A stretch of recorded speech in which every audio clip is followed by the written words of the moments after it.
So, like I say, my people basically traced back the whole Nazi revolution thing, and basically white supremacist or solid white and solid black supremacy back to basically Harvard and Yale, and basically when Nixon or JFK became honorary whatever, but he really didn't become honorary whatever. What they did basically is they killed the headmaster of that school, of those two schools or that school, and then they kept on killing anyone that would apply for the job.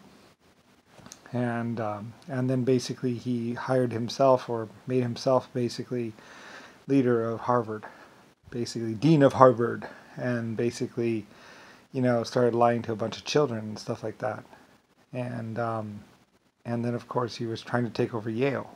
So anyway, and then like I say, they got steroids and they're pumping up the football team at Harvard and Yale with steroids, and then they were also training the football team at Harvard and Yale, trained the school into basically a paramilitary group where they were teaching them how to shoot automatic weapons.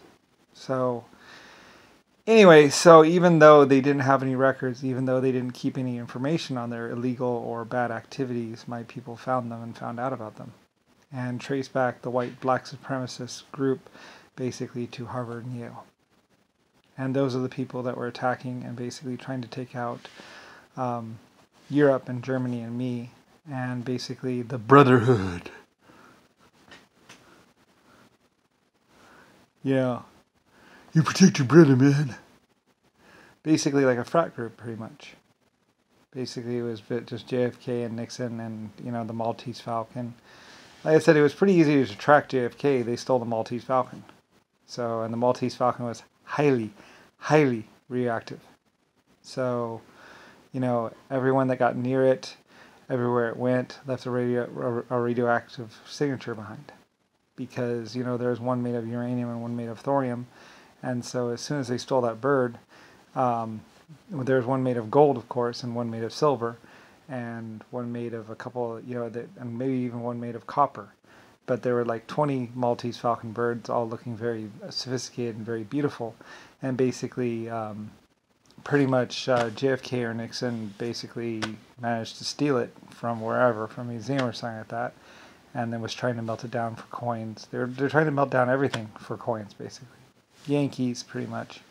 And then they were attacking, basically Europe and Germany and all over the place, and basically it was JFK, Nixon, and eventually I guess they got their hands on a cloning lab, and Nixon cloned himself, or JFK cloned himself like 20, 30 times. So anyway, and then he was teaching his clones to go out onto this world and destroy things and people and whatever, and basically steal and kill and lie.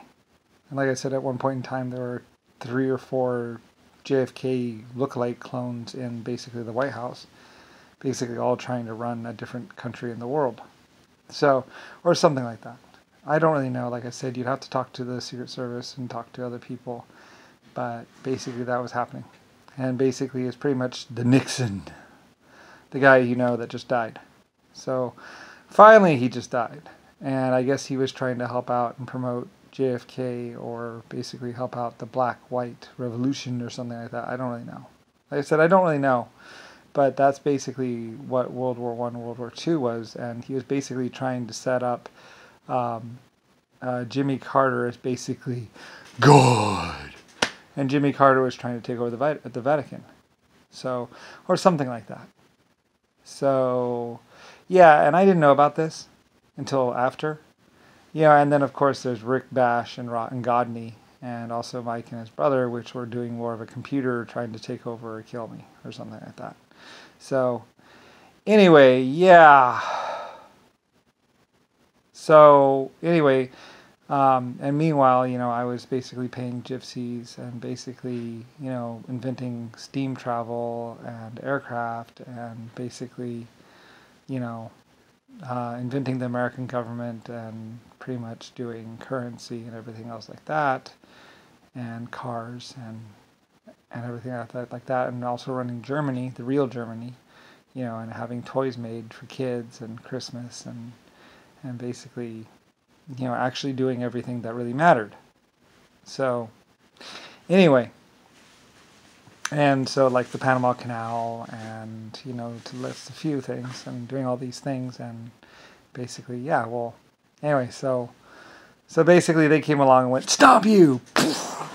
And then of course there's Papa, plague upon this world, and his whites and it's Papa's boys and the Crips and the Bloods and the Crips and everything else, and it was me versus them.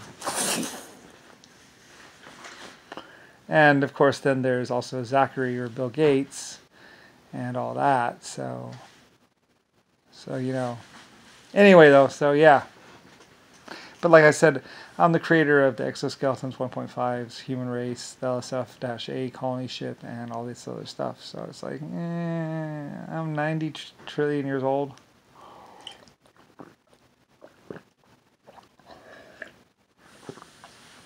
Actually.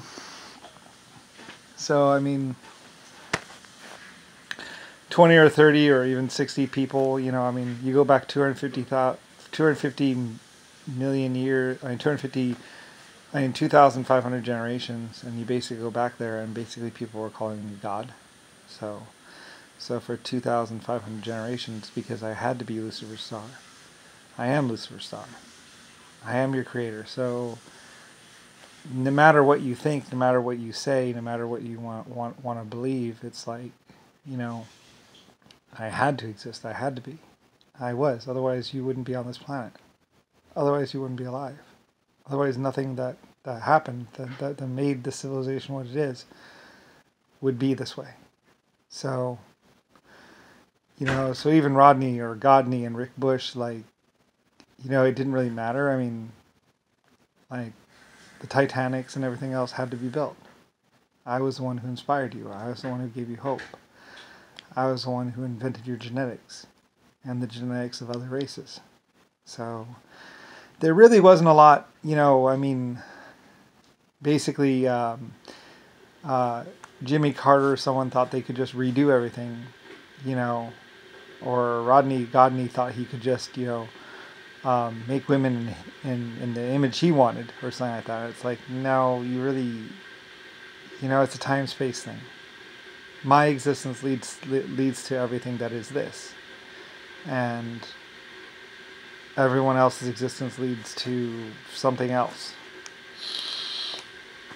So Lucifer White Star, I did matter, I do matter. I built the LS shipyard in Belfast. I was the one behind all the cotton and the linen and the clothing and everything else for the ships. So I had to. Otherwise, Belfast wouldn't exist. Nor would any of these other countries. You might not even be here. So, there's no changing, there's no denying it, I had to be Lucifer Star. I am Lucifer Star. Anyway, so, and the rest is just personal, whatever. The rest is just, your personal beliefs. But what actually is true and what is real, like I said, I didn't leave it up to imaginations. Films, photographs, records, logs, the LSF-A, the LSF-A Blackbirds, depleted uranium ships, deep underground mining, the mine underneath Japan, the coal mine. Everything. So, and also the 1.5s and exoskeletons. So they wouldn't exist without me, and you wouldn't exist without me, nor would horses. So, you can believe whatever you want. You can say whatever you want, but, it's just a fact. And, like I say, I'm 90 trillion years old. So, whatever. It's like, all my ships were built, everything was built, my submarines were built. I'm 90 trillion years old. I'm just taking a vacation, retired, so